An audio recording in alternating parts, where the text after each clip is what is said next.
Bang Fidelis Woyobo S. Iya. Kan kemarin ya kita turut bersedihlah dengan ulang tahunnya si Nikita Mirzani yang ke-39 di tahanan dengan proses hukum yang kemarin anak-anaknya sudah menjumpai dan merayakan di dalam penjara. Nah, Abang sebagai ya kita anggap punya anak dan punya ini gimana perasaannya loh? Kalau saya sih melihat Nikita Mirzani itu adalah apa ya, istilah psikologinya itu apa ya, korban daripada sanjungan orang. Ada tuh istilah dalam ilmu psikologis itu bahwa setiap orang yang disanjung itu nggak sadar kalau sanjungan itu menjerumuskan dia ke dalam jurang yang paling dalam kan gitu. Selama ini kan Nikita Mirzani kan disanjung terus tuh sama Mail, sama ini sama itu terus. Jadi gue lihat nggak sadar dia tuh disanjung terus sama netizen. Ternyata itu sanjungan itu racun yang mengantarkan dia kepada kesengsaraan gitu. Jadi di ulang tahun itu dia mengadakan ulang tahun, ya gue cukup prihatin banget ya, karena anaknya datang mengadakan ulang tahun sesadanya di dalam lapas gitu, lapas Polda ya. Iya plus minus lah ya, terlepas dia tuh mulutnya kacau kan selama ini.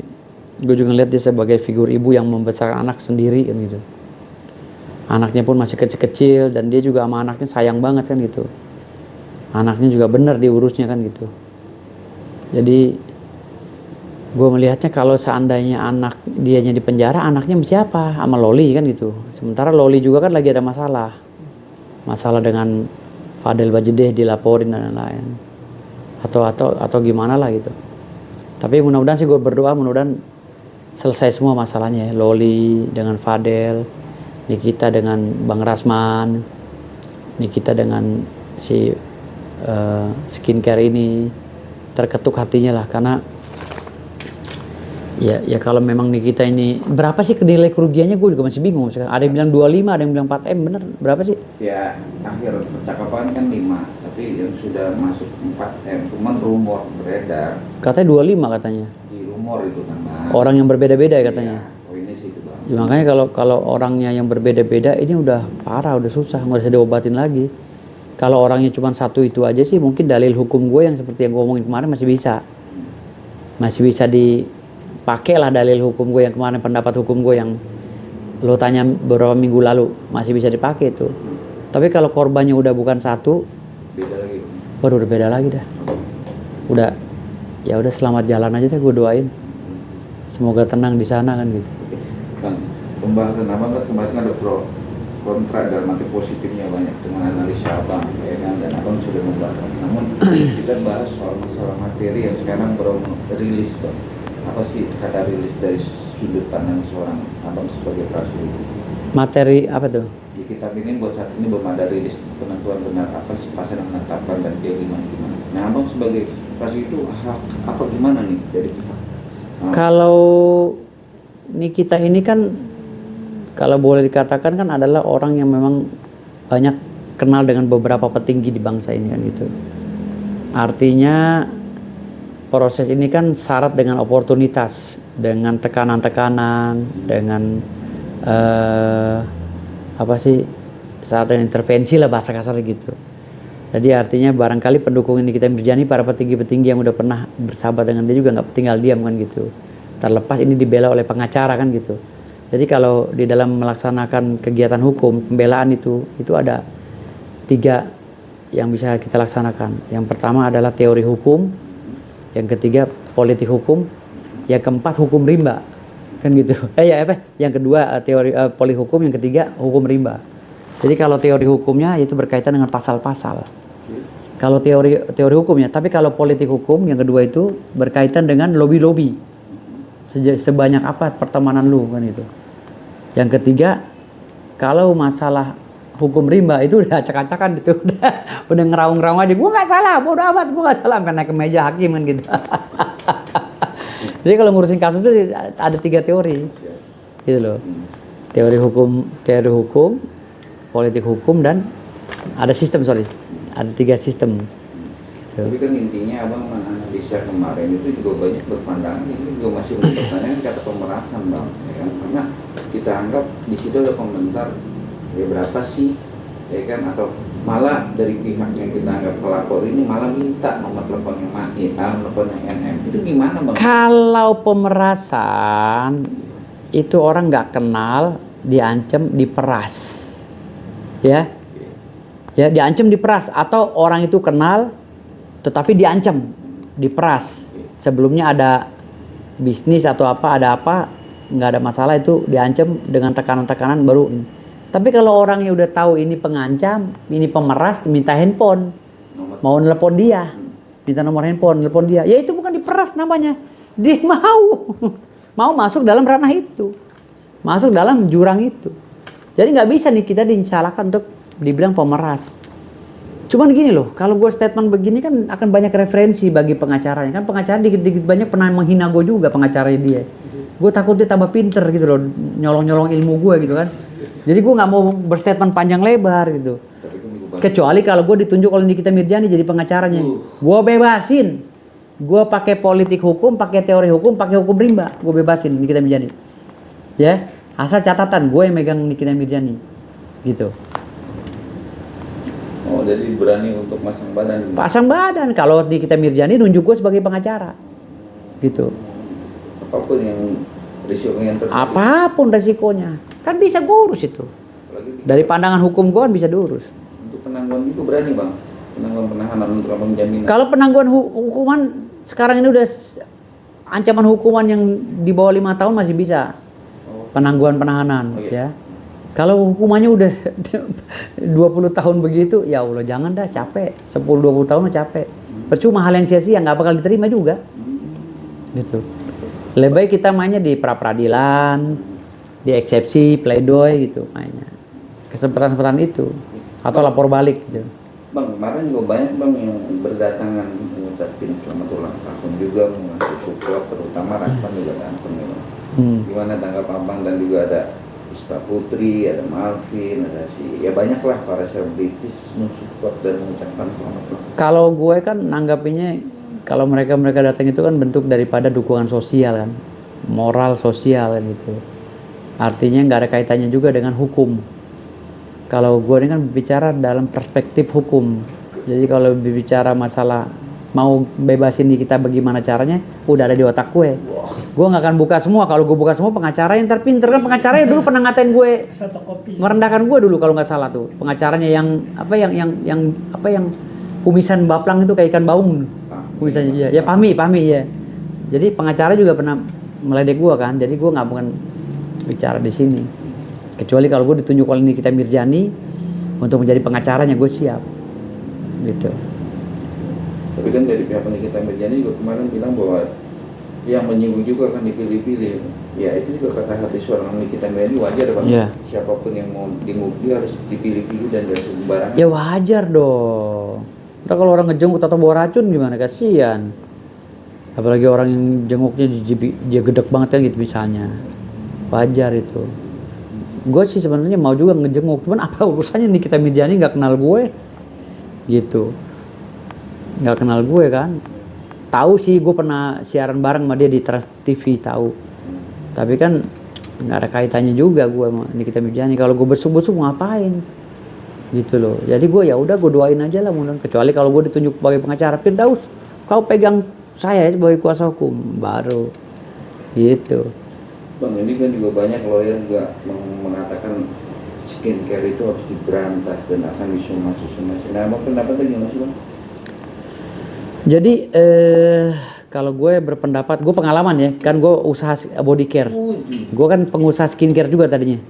Tapi skincare gue tutup, gue usaha body care sekarang. Body care dan sabun, kecantikan.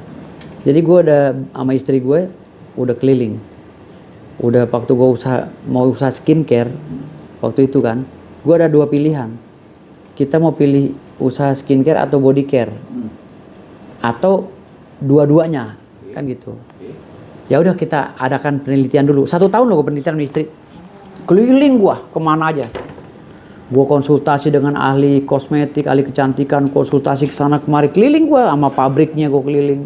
Pak, gimana Pak? Kalau seandainya kita bikin skincare, tapi tidak, kita murni benar-benar herbal, tidak ada kaitannya dengan hidroquinone dan merkuri. Nggak bisa Pak, sulit, sedikit harus ada, kata dia. Kata ini peneliti. Bini gue nanya, gimana Pi? Wah jangan dah lu, kenapa?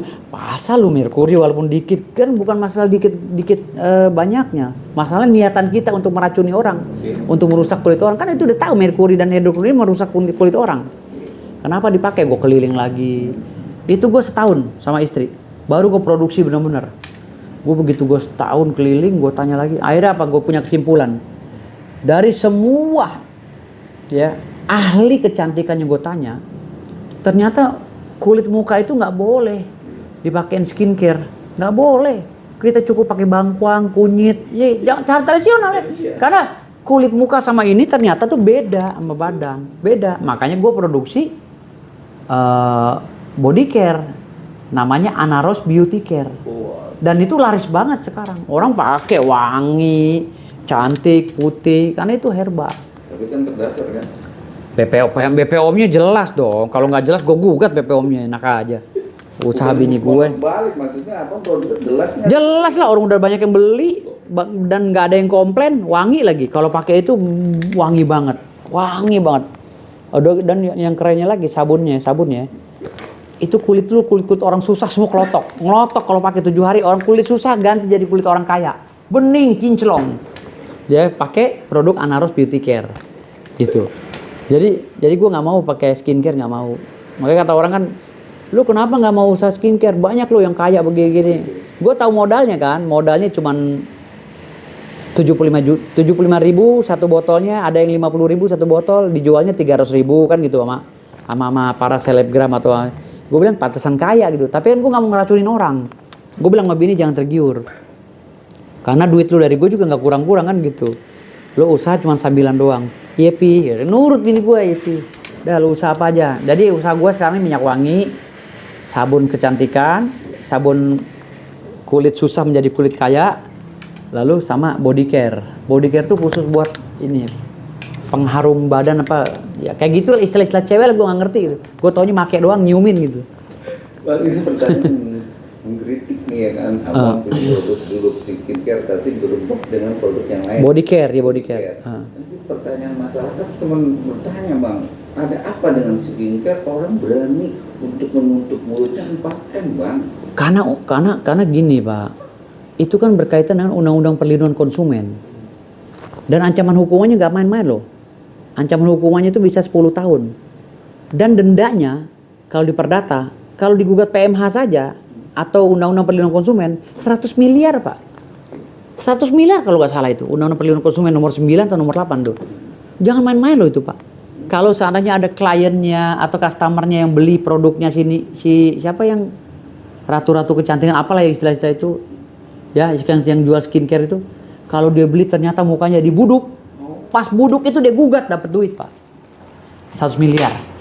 Pas dia pakai ya kan bermasalah mukanya, langsung gugat pas buduk itu. Pas lagi buduk itu muka kaya mendadak dia. Nah ini strategi hukum, berkaitan dengan politik hukum. Apalagi pakai pengacaranya gue pasti dapat duit. Tapi pertanyaan skincare itu ada apa memang menggiurkan dan akhirnya terjadi manipulasi dalam arti kata ini barang bisa dikatakan bermasalah dan akhirnya berani untuk 4M atau sekian. Lah sekarang gini, modalnya aja 50.000, 75.000, dijualnya 400.000, ada yang 1,5 juta, kan gila. Gimana nggak kaya Pak? Ratusan, waduh, kaya Pak. Body care gue, modal cuma 30.000, gue jual 45.000. Gue cuma ngambil untung 10.000 atau 15.000. Gue bilang bini gue, jangan kenceng-kenceng untungnya. Gue takut kaya mendadak kita, malah sombong. Belum gitu, jangan. Yepi, gitu. Yepi lagi, bini gue kan yepi aja dia. Nurut gitu, manut gitu.